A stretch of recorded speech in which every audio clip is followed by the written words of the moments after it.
The heavy fighting between Armenia and Azerbaijan keeps on escalating. Both sides contest who's responsible for the fighting this time around. Both sides have lost civilians and soldiers. Last year, both countries agreed to take concrete measures to prepare the populations for peace. Yet in the last fortnight, we've now been reporting on the longest period of violence in the region for 30 years.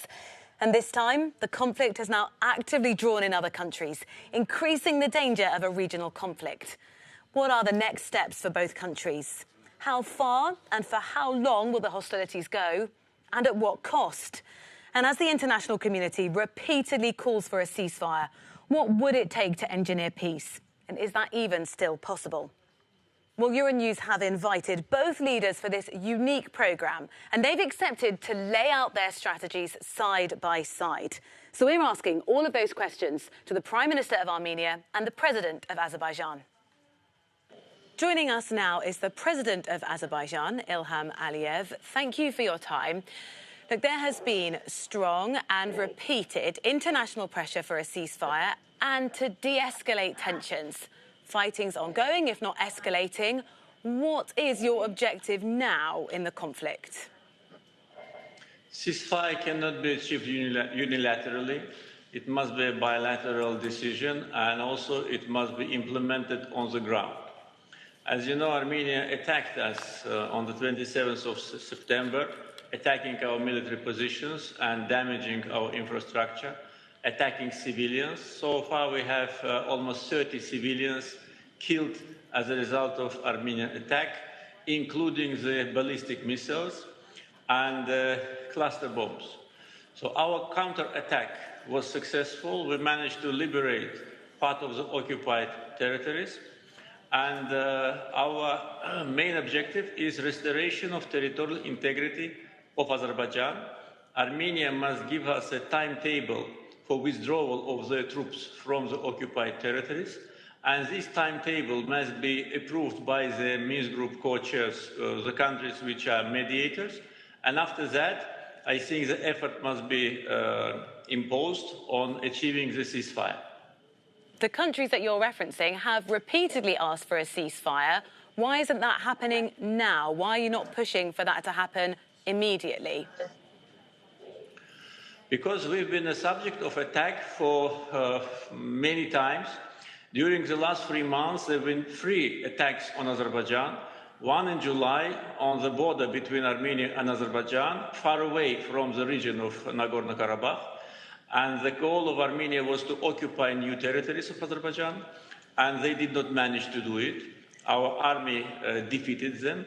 Then, August 23rd, they sent a sabotage group to commit terror acts against our civilians and military personnel. That also was a failure for them because the head of the sabotage group was detained, and he gives evidences exactly about what I'm saying. And in the end of September, they launched a massive attack on our villages and cities. I can tell you that up to today, we have almost 900 houses totally demolished or damaged, and many casualties and wounded people among civilians. And now, after Armenia is suffering a very bitter defeat, they're pleading for a ceasefire. They made violation of ceasefire themselves. They ignore United Nations Security Council resolutions which demand full, complete, immediate and unconditional withdrawal of Armenian troops. They want to keep status quo unchanged. And the Minsk Group co-chairs, United States, Russia and France, their presidents many times made a statement that status quo is unacceptable. Armenia ignored it, but now Azerbaijan itself is changing the status quo, and I think that will be an important step towards the soonest resolution of the conflict. Mr. President, civilians have been killed on both sides of this conflict. How do you reconcile that with your aims? Of course, we regret that civilians are being killed. And of course, we were not the purpose, we were not the source of this attack, because it was the first thing in the morning on the 27th of September, what they did. they attacked our cities and villages, and we had to respond. But our response mainly is and primarily is on their military positions, on their tanks and guns, and what we are doing on the battlefield is available in internet. Our drones and our other equipment demolished only military objectives on the occupied territories. Unfortunately, Armenia is using civilians in order to have more people on the ground because the demographic situation is very bad, and we have video about the civilians being just next to the guns. And of course, Armenia would be able to say, I'm sorry to interject, Mr. President, that civilians on their side have been killed in this fighting, and they would dispute exactly why it was that on the 27th of September, this violence flared up again. Let me bring you to a promise that your foreign minister made last year that said it was necessary to take concrete measures to prepare the populations for peace. What we are seeing right now is the opposite of that.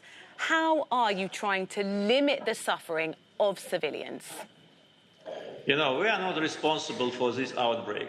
As I said, we were subject of a physical attack from Armenian army, which is situated on the occupied territories of Azerbaijan. Apart from that, the current Armenian regime did everything in order to destroy the negotiation process. Exactly 1 year ago, Armenian Prime Minister at a rally in the occupied area of Azerbaijan made a statement that Karabakh is Armenia. And that statement actually destroyed negotiation process because the principles which are on the table and which are the basis for settlement, they demand the return of the occupied territories to Azerbaijan. And when Armenian Prime Minister says that there will be not a centimeter of land to return to Azerbaijan, when he says that Karabakh is Armenia, when they organize illegal settlement of foreign people on the occupied territories, which is a brutal violation of Geneva Convention, they destroy negotiation process. After that, in order to make us responsible for that, they attack us 3 times, July, August and September, and when we beat them on the battlefield, they call everywhere, they make a plea to everyone, stop Azerbaijan. We want to stop, but we want occupation to stop. Therefore, the main message should be to Armenia. We are not on Armenian land, we are on our land. Our land. One thing that Armenia will say is that Turkey is really providing quite a strong influence here, including supplying things like military aid. To what extent would you say Turkey are accelerating and pushing your country and your actions in this conflict? This is absolutely false information. Turkey for us is a strong ally, partner and brotherly country. And of course, the statements express their position, and we are very grateful to Turkish government, the Turkish president, Turkish people for this support. But Turkey in no other way is involved in this conflict. Armenia, bringing such a fake news to the media, wants to diminish the capacity of Azerbaijani army. We are fighting ourselves. Yes, we purchase weapons from Turkey, but not only. Our main supply of weapons is not Turkey, and probably everybody knows about that. So the fact that we buy modern Turkish equipment, including the fighter drones, should not be a problem for anyone, because Armenia gets weapons free of charge. We pay for them, and Armenia gets free of charge. Turkey is no other way. We keep talking about weapons, and we keep talking about fighting here. Is diplomacy still an option? Will you sit down and have talks with the Prime Minister of Armenia to find a different way out of this conflict? I can tell you that during my term as a president, I had maybe tens of talks with 2 former Armenian presidents and the current Prime Minister. And during those previous debates, we made a substantial progress on negotiation table. We elaborated the principles which today are the basis for settlement of the conflict. And we were constructive. Negotiations are taking place since 1992. Can you imagine? For almost 30 years. And we were living with hopes Mediators were telling us that you should wait a little bit, there'll be more constructive approach from Armenian side. But when this prime minister came to power as a result of the coup d'etat 2 years ago, he destroyed completely negotiation process. And I had meetings with him many times. But these meetings were absolutely senseless.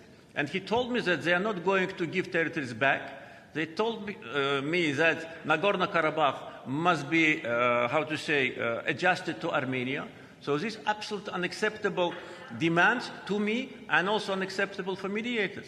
Armenian government should change their position, should refrain from maximalistic position, should stop telling that Karabakh is Armenia because this is not true and this is destroying negotiation process. And of course, we are going back. By the way, tomorrow, our foreign minister will be in Geneva meeting with ambassadors of the Minsk group. And as far as I know, Armenian foreign minister was supposed to go there in the beginning of the month, but he ignored that. He is not there. Our foreign minister is there. It shows who wants negotiations and who was just accusations against Azerbaijan.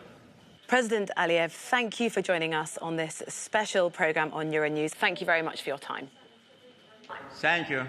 Joining me now is the Prime Minister of Armenia, Nikol Pashinyan.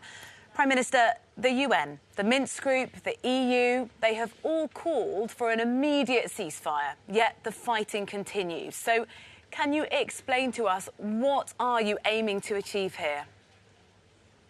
You see, the most important thing is that we welcome the international community and the OSCE Minsk Group co-chairs' acknowledgement of what has been happening. We have welcomed the statements of the OSCE Minsk Group, the co-chair, the countries, presidents and foreign affairs ministers.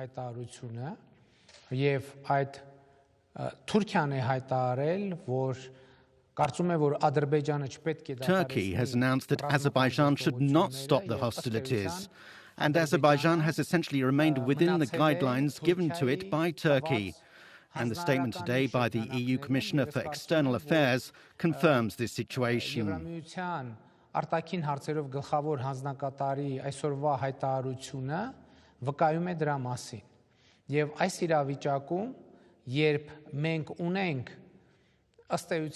Bearing in mind that there are terrorist groups fighting on the Azerbaijani side, which are involved in the hostilities, who are recruited and transported to the conflict zone by Turkey, and the fact that the Armenians in Nagorno-Karabakh, at the very moment that I'm speaking to you, are under an existential threat,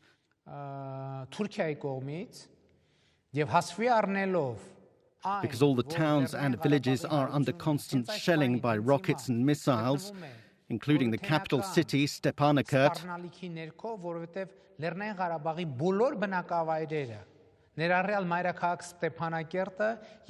I think the international community in this situation should decisively act now and recognize the independence of Karabakh.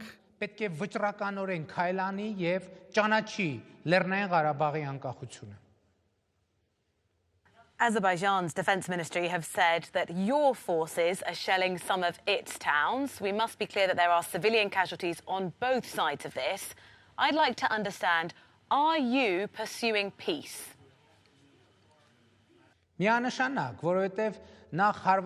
Absolutely.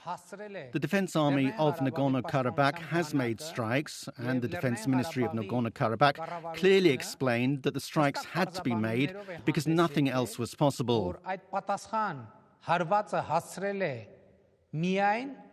It was the only way to stop the Azerbaijani rocket attacks and the missile attacks against the towns and villages of Nagorno-Karabakh and against civilians.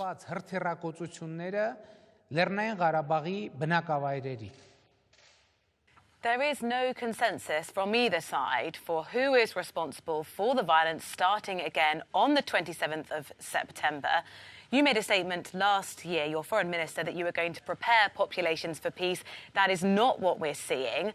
I'd like to understand to what extent you feel emboldened or at least supported to act because perhaps you feel that you are supported from Russia. To what extent is that driving some of your decisions and actions?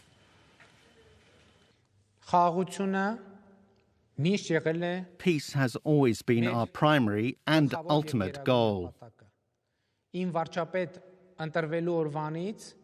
From the day I was elected Prime Minister, I said we have to strive to find a solution that will be acceptable to the people of Armenia, the people of Nagorno-Karabakh, and the people of Azerbaijan.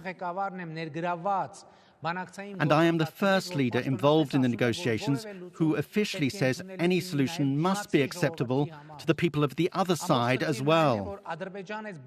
The whole problem is that Azerbaijan does not and has not accepted officially this approach. For them, the only solution is through the ethnic cleansing of Nagorno-Karabakh, which, fully cleansed of Armenians, would fall completely under Azerbaijani control. This is a threat of genocide. Today, international terrorists are involved in the implementation of that genocide. They were recruited and brought to the region by Turkey. They are fighting on the side of Azerbaijan. And this fact has essentially been recognized already by countries in the region and a number of European countries. So I wish to highlight, if we want to stop the humanitarian catastrophe, if we want to stop this conflict growing any wider, the international community needs to show determination and recognize the independence of Nagorno-Karabakh.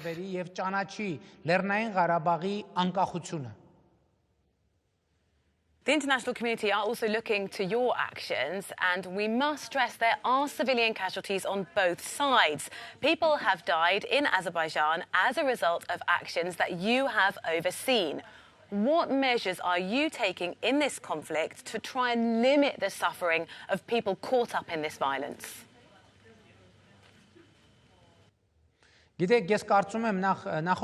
Going back to your previous question, it's very important to set the record straight and ask who unleashed this attack. And I think in the international media and within the international community, there's sufficient information to know Armenia and Karabakh could not start this war, for the simple reason that we have no military tasks to accomplish here. The task we have is a political one.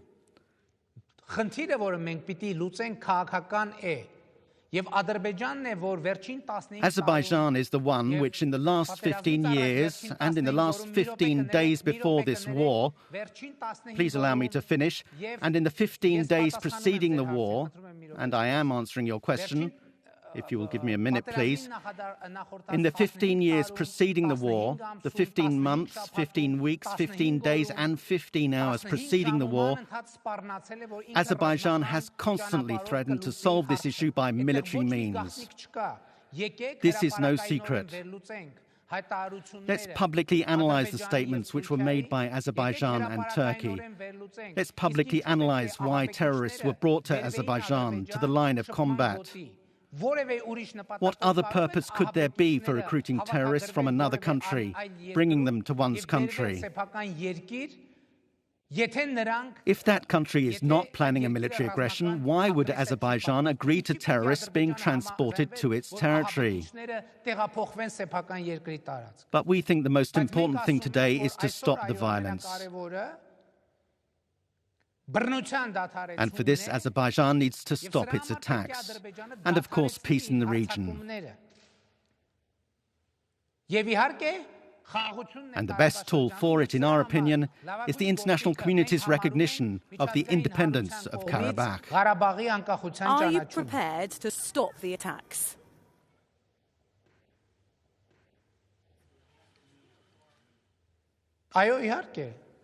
Yes, of course. But this does not mean that we would wait and then let them come and commit genocide on our people. We have not attacked anyone. Our actions and the actions of Karabakh are only for self-defense. We haven't had and do not have the goal of killing anyone. Our only purpose is to protect the Armenian people from another genocide. Our purpose is self-defense. What would be an acceptable resolution for you? Is there a different way of finding a resolution to this conflict which doesn't involve violence? Our position has been and remains that the Karabakh issue cannot be solved through violence. No solution can be achieved through violence.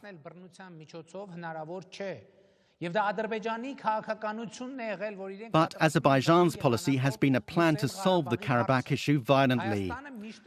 Armenia has always been ready for compromise. Azerbaijan is the one which does not want in any way to compromise. They do not want compromise. Their only solution is that the Armenians of Karabakh, who have always been 80% plus of the population of Karabakh, should be displaced, and that they are going to get Karabakh through ethnic cleansing, and that the area becomes free of Armenians and a non-Armenian inhabited area. These people cannot just leave their homelands of thousands of years just because Azerbaijan demands they should. So they have to defend themselves, and they have the right to self-defense. There is no other aim for Nagorno-Karabakh here but self-defense.